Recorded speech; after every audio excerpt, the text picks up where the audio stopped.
আবার এলাম অধিবৃত্তের অতি সংক্ষিপ্ত অংশগুলো নিয়ে। তো এর আগে তোমাদের অধিবৃত্তের কনসেপ্ট নিশ্চয়ই এতক্ষণে ক্লিয়ার হয়ে গেছে। আর এখন আমরা প্রশ্নমালা 4 এর অতি সংক্ষিপ্ত যে অঙ্কগুলো রয়েছে সেগুলো করে নেব। দেখো, একের যে অঙ্কটা রয়েছে এটা নিশ্চয়ই নিজেরাই করতে পারবে, কারণ এমসিকিউ এর মধ্যে এটা নিয়ে অনেক আলোচনা হয়েছে। এখানে যে আটকাবে না সেটা আমি জানি, কারণ তোমরা এমসিকিউ এর অঙ্কগুলো করেছো। তাহলে যারা এমসিকিউ করেছো তারা এখানে এসে নিশ্চয়ই আটকাবে না। আর একের দুয়েরটা, তো একের দুয়ের একটা ইকুয়েশন দিয়েছে, এটা অধিবৃত্তের সমীকরণ, কিন্তু এটা আলফা বিটা আকারে নিয়ে আসতে হবে, তারপরে আমরা নাভিলম্বের দৈর্ঘ্যটা বের করতে পারবো। দেখো কি করব, প্রথমে এটাকে আমরা যেহেতু x স্কয়ার আছে এটা দেখে বুঝে ফেলতে হবে যে x স্কয়ার আছে মানে এটা হচ্ছে x minus alpha whole square equal to 4a into y minus beta, এই আকারের ইকুয়েশন এটা বটে। তাহলে একে প্রথমে আমাদের এই আকারে নিয়ে আসতে হবে, তারপরে এই 4 এটাই হবে নাভিলম্বের দৈর্ঘ্য। তাহলে এই আকারে নিয়ে আসতে পারলে আমরা নাভিলম্বের দৈর্ঘ্যটা পাবো।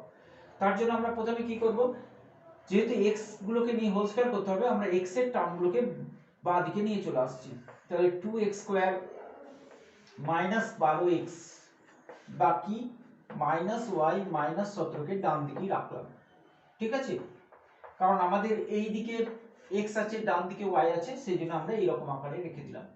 তো এখান থেকে x এর সহগ দেখো কিছু নেই, মানে x এর সহগটাকে আমরা কমন নিয়ে নেব। তাহলে x স্কয়ার মাইনাস 6x সমান হচ্ছে মাইনাস y মাইনাস 17। এইটাকে আমরা পূর্ণবর্গ করে নেব। পূর্ণবর্গ করার জন্য আমাদের এখানে দরকার পড়ছে, দেখো এটা 2, এটা 6x আছে, তার মানে 2 ইনটু 3, তাহলে এখানে 9 একটা বাড়তি আমাদের দরকার পড়ছে। তাহলে 9 2 18, তাহলে এইদিকে আমরা কিন্তু মাইনাস 17 আছে, এদিকে 18 যোগ করেছি না, 9 2 18, 9টা বাড়তি, তাহলে 9 2 18 যোগ হয়ে গেছে বাঁ দিকে, তাহলে ডান দিকেও আমরা 18 যোগ করে ব্যালেন্স করে দিতে হবে। ব্যালেন্স কোনো সময়ই নষ্ট করা যায় না। তাহলে 2 into x minus 3 whole square equal to minus y plus 1। এরপর আমরা এই আকারে আসবো বলেছি, এখন আসেনি, 2 আছে এখানে, 2টাকে ওখান থেকে সরাতে হবে, সমান হচ্ছে, তাহলে হাফ লিখবো। আচ্ছা শুধুই হাফ লিখি, মাইনাস y প্লাস 1। এখন কি এই আকারে এসছে? আসেনি, কারণ y মাইনাস বিটা, y এর সাইন কিন্তু পজিটিভ আনতে হবে। তাহলে y এর সাইনটাও যদি এখানে পজিটিভ আনতে চাই, আর 4টা আনতে হবে আমাদের, যদিও এখানে নাভিলম্বের দৈর্ঘ্য চেয়েছে, নাভিলম্বের দৈর্ঘ্য আমরা পেয়েই গেছি, তাহলে হাফ ইনটু y মাইনাস 1। তো এইটা এই আকারে এখন আসেনি, পুরো আকারটা দিতে হলে আমাদের 4টা আনতে হবে, তাহলে minus 4 into 1/8 into y minus 1, এইটা হলো আমাদের এই আকারে আসা। এবার নাভিলম্বের দৈর্ঘ্য চেয়েছে, নাভিলম্বের দৈর্ঘ্য আমরা এখানেই পেয়ে গেছিলাম, এই হাফটাই হবে নাভিলম্বের দৈর্ঘ্য, মানে 4a, তার মানে হাফ। তাহলে নাভিলম্বের দৈর্ঘ্য হচ্ছে 1 এর 2 একক, মাইনাস নয় কিন্তু। ঠিক আছে, তারপরে দেখো দুয়েরটা, তো দুয়েরটা বলেছে একটা অধিবৃত্তের শীর্ষ মূল বিন্দুতে, আমরা দুয়েরটা একটা অধিবৃত্তের শীর্ষ আছে মূল বিন্দুতে, আমরা ছবিটার উপরেই বেশি গুরুত্ব দেব, সবসময় বলেছি স্থানাঙ্ক জ্যামিতি ছবির উপরেই বেশি গুরুত্ব দিতে হবে। তো এখানে শীর্ষ হচ্ছে মূল বিন্দুতে, আমরা মূল বিন্দুকে চিহ্নিত করলাম, নাভি স্থানাঙ্ক হচ্ছে 3/2 0, 3/2 0 মানে x অক্ষের পজিটিভ সাইড। তাহলে এটা নাভি, এটা শীর্ষ, তাহলে নিশ্চয়ই বুঝতে পারছি অধিবৃত্তটা কি হবে, এবং এই দূরত্বটা মানে a এর মানটাও আমরা পেয়ে গেছি 3/2। শুধু এই ছবিটা এঁকে দিয়ে আমরা এখানে অধিবৃত্তের সমীকরণ লিখে দিতে পারবো। তাহলে এখানে নাভি হচ্ছে 3/2, 0, তার মানে a সমান হয়ে গেল 3/2, ছবিটা অবশ্যই এঁকে দেবে, ছবিটা খুব গুরুত্বপূর্ণ। তাহলে ছবি যদি a যদি 3/2 হয়, ছবি দেখে আমরা এটা বুঝতে পারছি এটা 4ax আকারের অধিবৃত্ত। তাহলে সমীকরণটা হয়ে যাবে y স্কয়ার ইকুয়াল টু কত, 6x, এটাই উত্তর হবে। তো এইভাবে আমরা ছবি দেখে সবসময় উত্তর করব, শুধু অঙ্কর মধ্যে লিখে নয়, ছবি অবশ্যই থাকবে। 2 নম্বরটাও তাই একই রকমের প্রশ্ন আছে, এখানে নাভি স্থানাঙ্ক হচ্ছে 0 0, দেখো 2 নম্বরের ছবিটা আমরা 2 নম্বরের ছবিটা যদি শুধু আঁকি, অধিবৃত্তের শীর্ষ এবং নাভি স্থানাঙ্ক একই প্রশ্ন আছে। অধিবৃত্তে এখানে ছবিটার উপরেই কিন্তু খুব গুরুত্বপূর্ণ, ছবি অবশ্যই আঁকবে। শীর্ষ হচ্ছে 0 0 তে মানে মূল বিন্দুতে, আর নাভি হচ্ছে 0, মাইনাস, এটা নাভি 0, -5/4। তাহলে অধিবৃত্তটা এইদিকে হচ্ছে, তাহলে এই অধিবৃত্তের এখানে a হচ্ছে কত 5/4 হচ্ছে a। তাহলে অধিবৃত্তের সমীকরণ কি হবে, x² -4ay। তো শুধু ছবিটা এঁকে আমরা এইটুকু উত্তর করে দেব, কারণ এগুলো এমসিকিউ এর বেশি প্রশ্নতে আসবে না, এগুলো এলে এমসিকিউতেই আসবে, অন্য কোথাও আসবে না। তাহলে এখান থেকে আমরা সরাসরি ছবি থেকে উত্তর করে দিতে পারবো x² 5y। এটা 2 নম্বর প্রশ্নের উত্তর, ঠিক আছে। তারপরে দেখো 3 এরটা, y² 4mx অধিবৃত্ত -4 2 বিন্দুগামী। তো x এর জায়গায় -4, y এর জায়গায় 3 বসিয়ে দিলে আমরা 3 নম্বর প্রশ্নের উত্তরটাও পেয়ে যাব। m এর মান বার করতে বলেছে, তাহলে বিন্দুটাকে অধিবৃত্তের উপর বসালেই আমরা 3 নম্বর প্রশ্নের উত্তর পেয়ে গেলাম। তাহলে 3 এর 1 হয়ে গেল। 3 এর 2 অধিবৃত্ত এত বিন্দুগামী, একই প্রশ্ন, একই ওই বিন্দুটাকে আমরা x আর y এর জায়গায় মানে বিন্দুটাকে অধিবৃত্তের উপরে বসানো, অধিবৃত্তের উপর বসানো মানে জানো x এর জায়গায় x স্থানাঙ্ক মানে এখানে 3 এর 2 এর 4 বসবে, আর y এর জায়গায় -2 বসালে আমরা p এর মানটা পেয়ে যাব। তো p এর মানটা পেয়ে যাওয়ার পরই কিন্তু আমরা নাভি স্থানাঙ্ক p0 এরকম লিখব না, p এর মানটা হয়তো আমরা 2 পেলাম, তাহলে অধিবৃত্তের সমীকরণটা কি হবে, সেখান থেকে a কত হচ্ছে তো সেটা বের করে নিয়ে তারপরে স্থানাঙ্ক লিখবে। 3 এর 3 নম্বরটা, সরলরেখার ছেদ বিন্দু দিয়ে যায়। দেখো 1 2 এ কি করলো, বিন্দুটা বলে দিল। 3 নম্বরে কি করলো, 3 এর 3 নম্বরটাতে এসে আমাদের কি করলো, বিন্দুটা সরাসরি বলে দিল না, কিন্তু বিন্দুটা বলে দিয়েছে একটু ঘুরিয়ে। কিভাবে, কোথায় পাবো বিন্দুটা, ছেদ বিন্দু দিয়ে যায়। আমরা কিন্তু ইতিমধ্যে ছেদ বিন্দু বার করতে জানি। তাহলে কি করতে হবে, এখানে সমাধান করে নিতে হবে সরলরেখা দুটো। তাহলে প্রথমে আমরা সরলরেখা দুটোর সমাধান করে একটা ছেদ বিন্দু পাবো, সেই ছেদ বিন্দুটাকে অধিবৃত্তের উপরে বসাবো, অধিবৃত্তের উপরে বসিয়ে অধিবৃত্তের সমীকরণ পাবো।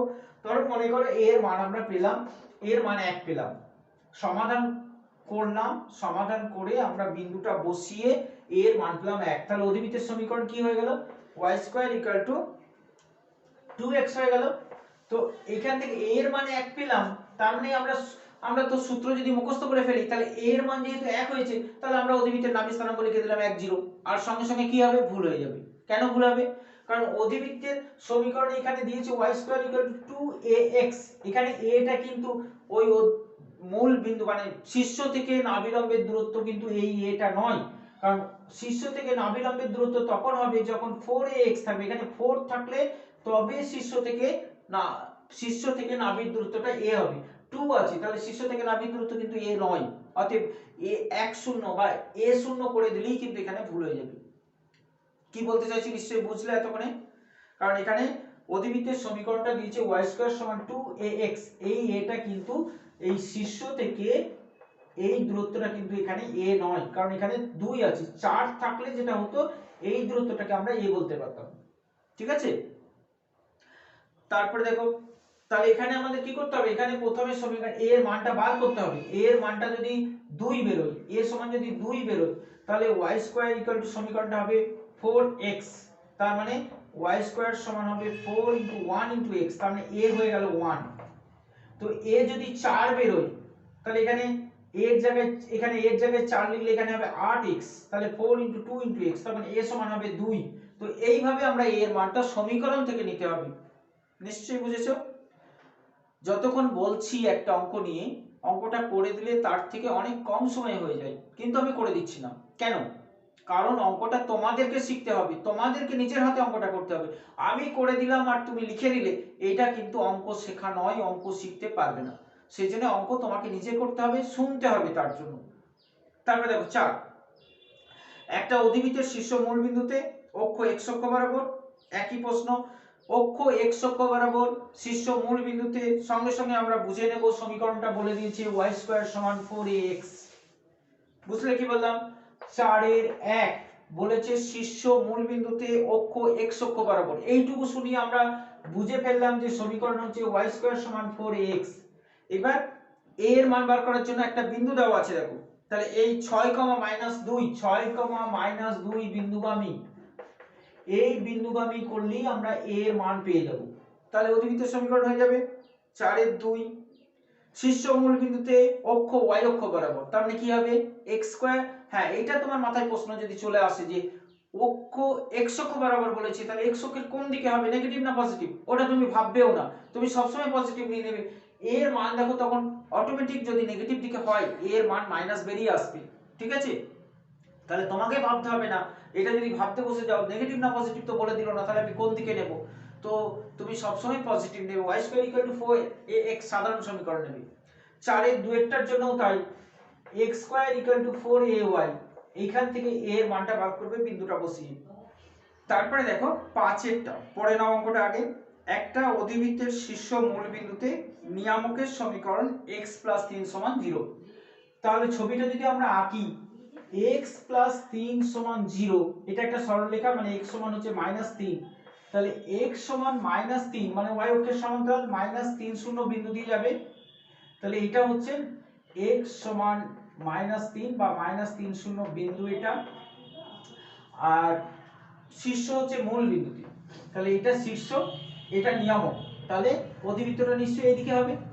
তাহলে অধিবৃত্ত যদি এইদিকে হয় তাহলে আমরা জানি এই অধিবৃত্তের সমীকরণ হচ্ছে y² = 4ax, যেখানে a এর মানটা কত হবে না, যেহেতু এই ডিসটেন্সটা আমরা 3 পাচ্ছি, তাহলে a এর মান 3, তাহলে সমীকরণ সরাসরি আমরা লিখে দিতে পারবো, সমীকরণ হবে y² = 4 × 3 × x, 4 × 3 × x, -3 নয় কিন্তু এখানে -3 আসছে, তাহলে আমরা এটা ছবি আঁকলেই বুঝতে পারছি এটা y সমান হবে 4ax, কারণ এখানে a টা হচ্ছে এইটা 3, এটা হচ্ছে 3, নাভি স্থানাঙ্ক যদি চাই তাহলে 3 0 হবে, ঠিক আছে।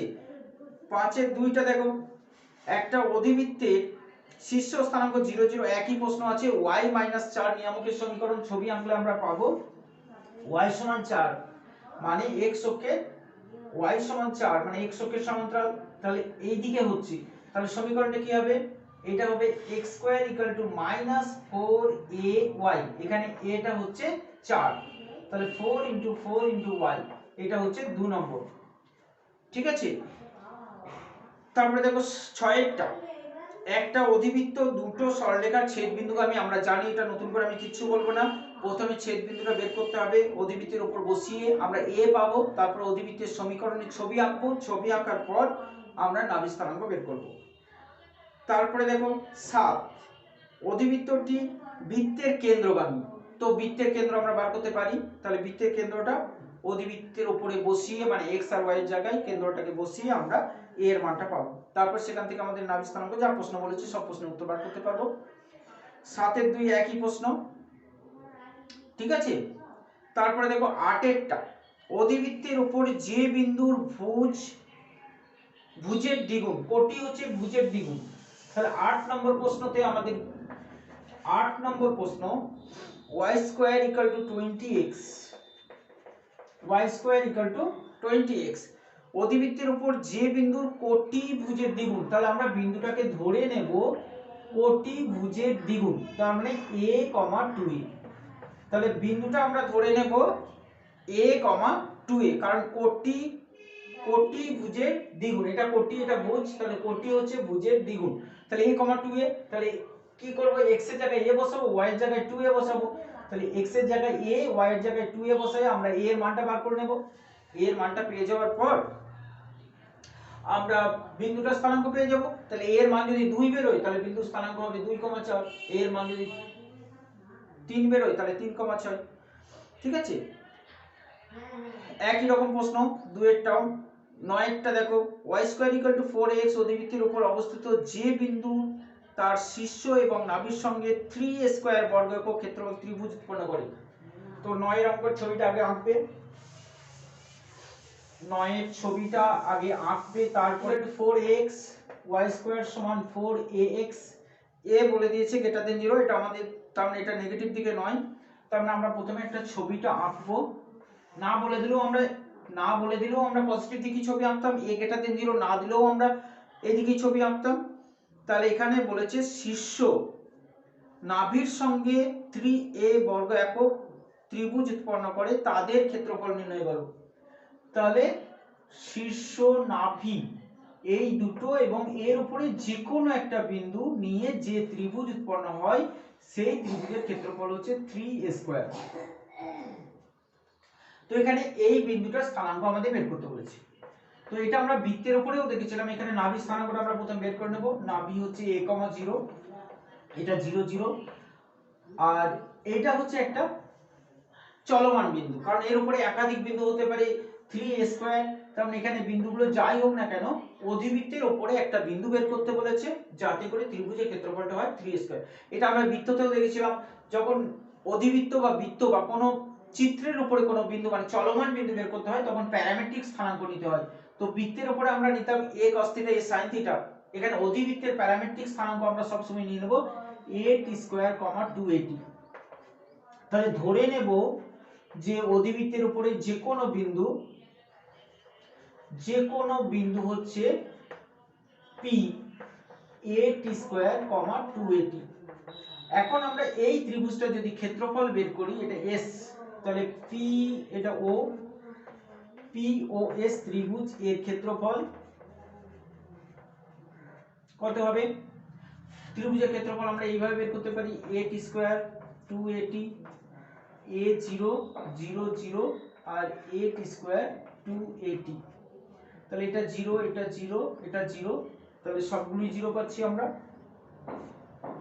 তারপরে মাইনাস এটা দেখো 2a²t, এটা গুণ করলে 0, এটা গুণ করলে 0, তাহলে এটাই আমাদের ক্ষেত্রফল বর্গ একক। তাহলে আমরা জানি মড a আর a একই হয়, তাহলে মড 2at² আর মড a²t একই হবে বর্গ একক। তাহলে শর্তটা কি হবে? ও হাফ হবে, একটা হাফ, তার মানে হচ্ছে a²t বর্গ একক। তাহলে শর্তটা হবে a²t সমান হচ্ছে 3a² বা a²t equal to plus minus 3a²। মডটা তুলে দিলাম, তাহলে t ইকুয়াল টু হচ্ছে প্লাস মাইনাস 3। তাহলে t এর দুটো মান আমরা পেয়েছি। তাহলে এখানে বিন্দু যেটা ধরেছি এখানে t এর মান বসিয়ে, t এর মান প্লাস মাইনাস 3 বসিয়ে আমরা দুটো স্থানাঙ্ক পেয়ে যাব। তাহলে বিন্দু স্থানাঙ্ক দুটো কি পাবো? 9a, প্লাস মাইনাস, তাহলে বিন্দু স্থানাঙ্কটা হবে 9a, প্লাস মাইনাস 6a। তাহলে 9a, প্লাস মাইনাস 6, মানে 9a 6a আর 9a মাইনাস 6a। ঠিক আছে? তারপরে দেখো 10এরটা। তো এখানে একটা গতিশীল বিন্দু দেওয়া আছে at² 2at, সঞ্চারপথের সমীকরণ বের করতে বলেছে। এই ধরনের সঞ্চারপথের সমীকরণ তোমরা এর আগেও বের করেছো। এখানে ধরে নেবে বলেছি, সঞ্চারপথের সব অঙ্কতেই ধরে নেবে যে গতিশীল বিন্দুর স্থানাঙ্ক x, y। কি বললাম তাহলে? ধরে নেবে গতিশীল বিন্দুর যে কোনো অবস্থানের স্থানাঙ্ক x, y। তাহলে x সমান হচ্ছে at² আর y সমান হচ্ছে 2at। এবার কি করবে? এখান থেকে t অপনয়ন করে x আর y এর মধ্যে যে রিলেশন তৈরি হবে সেটাকেই বলা হবে সঞ্চারপথের সমীকরণ। কি করে করবে? এখান থেকে t যদি বের করে নাও তাহলে t সমান হবে y/2a। এই জায়গাতে বসিয়ে দেবে, দিয়ে x আর y এর মধ্যে যে সম্পর্কটা পাবে সেটাই হবে সঞ্চারপথের সমীকরণ। আর এই সঞ্চারপথটা যেহেতু y² সমান 4ax আসবে, তার মানে এটা বুঝতেই পারছো এটা বলছি অধিবৃত্ত, উপবৃত্ত, পরাবৃত্ত, বৃত্ত এগুলোকে বলা হয় শঙ্কুচ্ছেদ। সেজন্য প্রশ্নটা আছে কি ধরনের শঙ্কুচ্ছেদ? তাহলে উত্তরটা নিশ্চয়ই হবে অধিবৃত্ত। ঠিক আছে? তারপরে দেখো 11, y² 8x, 11 y² 8x, এটা একটা অধিবৃত্ত। এই অধিবৃত্তের উপর অবস্থিত এমন বিন্দু নির্ণয় করো যার নাভি দূরত্ব 4। প্রশ্নটা দেখো নাভি দূরত্ব, তার মানে এটা তুমি বুঝে নেবে y² 8x এর নাভি স্থানাঙ্কটা আমরা প্রথমে বের করে নেব 4 × 2 × x। এখানে a সমান হচ্ছে 2, তার মানে এই বিন্দুটা, এই ডিসটেন্সটা 2, বিন্দুর স্থানাঙ্ক 2 0। কোনো একটা বিন্দুর নাভি স্থানাঙ্ক বলতে যেখানেই থাকুক না কেন, নাভি স্থানাঙ্ক বলতে নাভি দূরত্ব। তো কোন একটা বিন্দুর নাভি থেকে দূরত্বটাকে বলা হয় নাভি দূরত্ব, এই ডিসটেন্সটাকে বলা হয় নাভি দূরত্ব। তার মানে এখানে PS টা বলে দিল 4। তো পি এর স্থানাঙ্কটা বের করতে বলেছি। তাহলে ধরে নেব পিটা যেহেতু অধিবৃত্তের উপরে একটা বিন্দু, এর একটু আগে বললাম অধিবৃত্তের উপরে কোনো বিন্দু যদি ধরে নিতে হয়, অধিবৃত্তের সমীকরণ যদি দেওয়া থাকে, তাহলে ধরে নেব আমরা এখানে পি এর স্থানাঙ্ক, তাহলে প্যারামেট্রিক স্থানাঙ্ক ধরবো। কি বললাম? অধিবৃত্তের উপরে যদি কোনো বিন্দু আমাদের বের করতে বলি আর অধিবৃত্তের সমীকরণ যদি দেওয়া থাকে, তাহলে বিন্দুটাকে আমরা প্যারামেট্রিক আকারে ধরবো। তাহলে ধরে নেব পি বিন্দুর স্থানাঙ্ক এ বলতে এখানে 2 আছে, স্থানাঙ্ক হচ্ছে a t square, 2at, a t square, 2at, a এখানে 2, তাহলে লিখবো আমরা 2t square, 4t।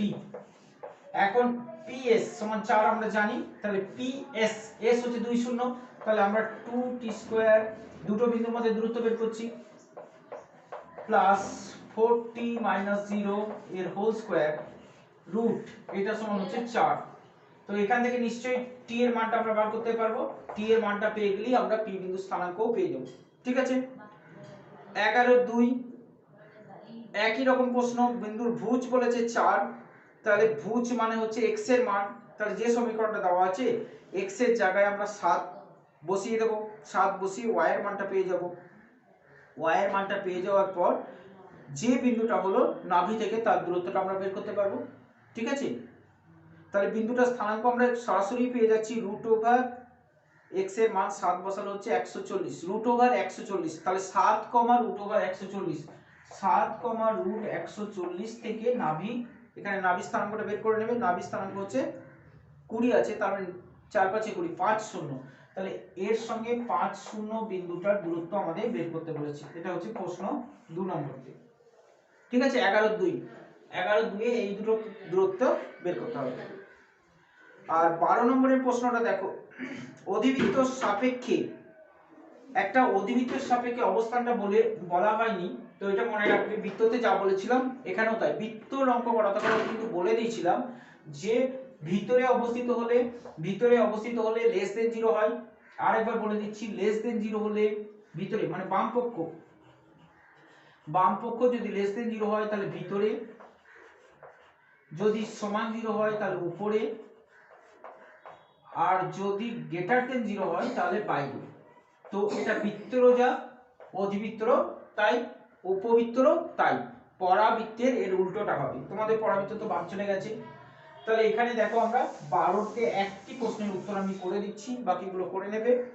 y² = 9x, 12তে y² = 9x, এই প্রশ্নতে বলেছে 3 6 বিন্দুর অবস্থান, 3, 6 বিন্দুর অবস্থান।